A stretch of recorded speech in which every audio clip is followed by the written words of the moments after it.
Agora o tema que mobilizou a opinião pública já nesse início de semana. A decisão da Justiça pode soltar presos que estão em viaturas em até 24 horas. Os detidos em celas de delegacias também poderão estar na rua dentro de 2 dias. O superintendente de serviços penitenciários foi notificado hoje dessa determinação judicial e precisa encontrar as vagas até o fim do prazo estipulado. O pedido de habeas corpus coletivo foi feito pela Defensoria Pública na última sexta-feira, quando pelo menos 130 presos estavam nessas condições aqui na região metropolitana. A decisão obriga a Superintendência dos Serviços Penitenciários do Estado, a SUSEP, a tirar todos os detentos de viaturas e celas de delegacias. Também determina que juízes avaliem a possibilidade de medidas alternativas à detenção, como prisão domiciliar, por exemplo. Na prática, vai significar a soltura de presos sem condenação. Nas ruas, qualquer uma das alternativas preocupa a população. Na realidade, não adianta ele ficar com os presos aqui e acontecendo outras coisas na rua, onde o policiamento deveria estar, né? Não adianta vocês fazerem segurança para os presos e não fazer segurança para as pessoas que estão na rua.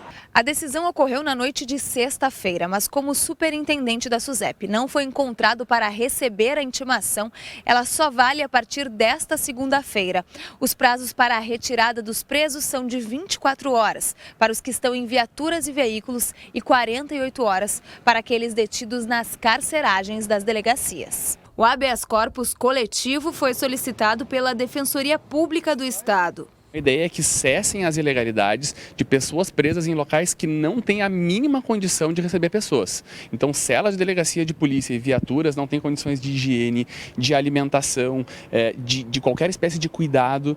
E também acaba causando um problema para a segurança pública, porque os policiais acabam sofrendo desvio de função e sendo obrigados a ficar ali também naquela situação que não é nada saudável, que é insalubre também. A Secretaria de Administração Penitenciária informou que vai cumprir a determinação e que aguarda uma reunião com juízes da Vara de Execuções Criminais para falar sobre os presídios interditados devido à superlotação. Estabelecer um critério uniforme negociado para que se supere essa eventual incongruência entre as decisões das interdições parciais, por um lado, e por outro lado a decisão liminar, que, segundo consta, mandaria o sistema absorver todos os presos de viatura e delegacias de polícia. Apenas 3 das 18 casas prisionais da região metropolitana de Porto Alegre não enfrentam problemas com superlotação.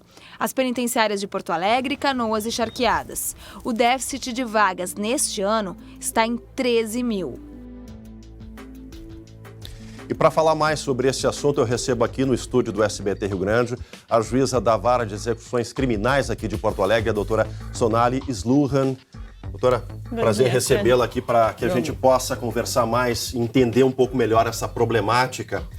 Eu começo já lhe perguntando, esse habeas corpus coletivo, em caso de descumprimento, esses presos provisórios devem ser soltos? Como é que o Judiciário fez o entendimento a partir da provocação da Defensoria Pública do Estado? Pois é, na verdade, eu já estava ficando um pouquinho nervosa quando você estava falando para todo mundo que eles iam para a rua. A previsão não é essa. A determinação do acórdão é que eles sejam alocados nos lugares onde eles têm que serem para cumprir pena. Os que estão presos preventivamente, que seria um regime fechado, os de regime semiaberto, em casas de regime semiaberto, ou com a tornozeleira eletrônica, mas enfim. Desculpa lhe interromper, quando a gente diz que a possibilidade de soltura, e já acompanhamos outras decisões desse meio tempo, é no caso de descumprimento dessa decisão de não haver a possibilidade de alocação de vagas no sistema, o que acontece? Passa por um crivo de cada juiz, de cada responsável pela análise desses... Na verdade... 130 na sexta-feira, deu uma diminuída no final de semana, mas é para o pessoal poder entender melhor. Não há risco, então, de soltura de preso? A leitura está equivocada? O acórdão, pelo que eu li, não determina uma penalização no caso de descumprimentos passados determina que eles sejam realocados. E também indica aqui que os juízes, tanto da vara de execuções criminais, como os juízes que prenderam preventivamente, reavaliem a situação. Sim. Porque algumas vezes pode ser dada uma tornozeleira ou uma medida substitutiva que não seja a prisão preventiva em regime fechado. Então existe essa determinação para ser reavaliado. O que ocorre é que o judiciário está praticamente engessado, porque o judiciário não cria vagas no sistema carcerário, né? Então, a gente só coloca no devido lugar aquele preso do regime fechado, do regime semiaberto, do regime aberto. Nós não temos a capacidade, isso é incumbência do executivo. E nós temos um déficit de vaga muito grande há muitos anos.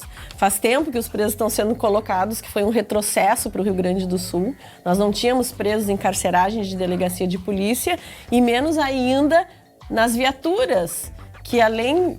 Quem tem esse problema, né, que a gente ouve muito esse discurso de bandido bom é bandido morto. Um discurso errado, né? Porque é um discurso raso, porque isso atenta contra a segurança de todos nós também. Porque o preso que está ali na viatura tem o brigadiano que está fazendo a custódia. Nós já tivemos desvio de função da Força Nacional, que foi chamada ao Estado para nos ajudar na segurança pública, parado, custodiando o preso porque não tinha onde colocar, né? Então...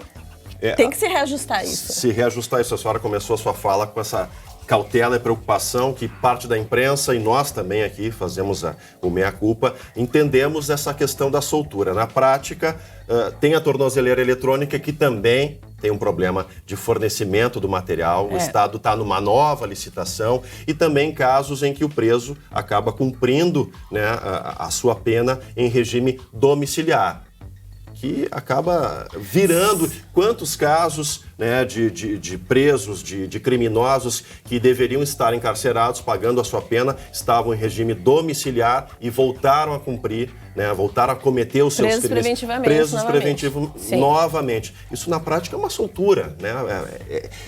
O entendimento jurídico vê de outra forma, mas a sociedade... É uma soltura monitorada, é uma soltura monitorada não, e a gente sabe que o Estado não tem condições de monitorar essa soltura hoje. Eu entendo essa ânsia da sociedade, mas nós temos que entender também que nós vivemos num Estado democrático de direito, com regras pré-estipuladas. Os direitos precisam ser respeitados, né? Então, ele cometeu um delito, ele tem que estar preso, ele tem que cumprir uma pena que ele foi condenado, mas existem regras para o cumprimento dessa pena. Senão nós vamos rasgar o código e aí nós vamos voltar à barbárie. Vamos fazer, cada um faz o que quer. Quando nós cometemos um crime, nós sabemos que existe uma punição, uma condenação e um cumprimento de pena. Sim. E aí está previsto lá no código como é que esse cumprimento de pena vai se dar. Então, se é o regime fechado, nós vamos recolhê-lo em um local próprio para ele cumprir uma pena de regime fechado. Se é o semiaberto, já se flexibilizou, o STF já flexibilizou, porque não havia vagas em semiaberto. O preso tem direito a cumprir pena no regime semiaberto, então vamos colocar a tornozeleira. Daí nós temos o problema aqui no Estado, que já faltam tornozeleiras, já existem presos que se chamam na nuvem, que são presos que deveriam estar com a tornozeleira na perna e estão aguardando a tornozeleira. Estão aguardando colocar essa tornozeleira. Nuvem, enfim. Agora, doutora, são 112 casas prisionais aqui no território gaúcho. Temos aí uma população carcerária em torno de 42 mil presos e 29 mil vagas, ou seja, faltam 13 mil vagas.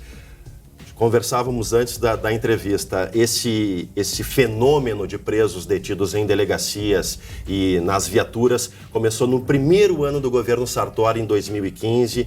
O judiciário foi provocado e pressionou o executivo em 2017, um habeas corpus semelhante, e parece que nada foi resolvido. Qual é, entre aspas, a punição do Estado em caso de descumprimento dessa decisão liminar agora?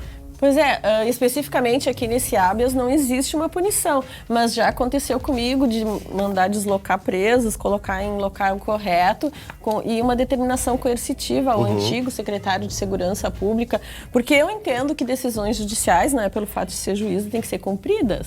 Porque senão nós vamos viver uma insegurança jurídica diária. Todos nós, o cidadão comum, quando se entra com uma ação se pedindo que se respeite um direito, nós temos alguns parâmetros e sabemos que a justiça vai atender. Nós não vamos pedir ali que nos dê o direito para ir à Lua, porque não existe previsão legal para isso. Né? Mas quando existe previsão legal, se espera que ela seja cumprida e atendida quando existe determinação judicial. Então, aqui eu não sei, eu escutei no rádio que o secretário vai conversar com a desembargadora para ver o que se pode flexibilizar. Em relação às casas que já estão interditadas, porque já estão com uma superlotação. Por isso elas foram interditadas, não é porque se acha, não, chega de botar preso aqui. Não é isso. É que nós temos uma lei que nós, da execução penal, precisamos cumprir. Senão nós vamos trabalhar na ilegalidade. Na ilegalidade. Para a gente finalizar, doutora, uma espécie de um mutirão do judiciário para a revisão dos processos, especialmente dos presos provisórios, seria uma alternativa para aumentar o número de vagas e dar mais celeridade? Isso já foi feito em outras vezes. Sim. Seria uma das vias para tentar amenizar um pouco desse caos. Sim, o CNJ já fez mutirões carcerários, onde foi recomendado aos juízes que revisem os decretos de prisões preventivas, que revisem os processos de execução penal para ver se o direito do preso está em dia, se ele já tem direito a algum benefício e continua fechado. Mas, para mim, o calcanhar de Aquiles hoje em dia é que existem mais de 500 presos com regime semiaberto no fechado. Ou seja, são mais de 500 vagas ocupadas por presos indevidamente, que desafogaria bastante essas delegacias de polícia. É preciso unir essas pontas, né? A Secretaria Penitenciária, a Secretaria de Segurança, Executivo, Judiciário, a Defensoria Pública e o Ministério Público balizando essas relações para que a gente não passe risco quando cruza na frente de uma delegacia e os presos paguem dentro do que diz a legislação. E os brigadianos e os policiais civis ali em desvio total de função. É verdade, é verdade. Doutora, muito obrigado pela sua presença aqui. A gente vai continuar debatendo isso e sempre que necessário nos recorremos à vara de execuções criminais. Um bom trabalho para a senhora. Obrigada.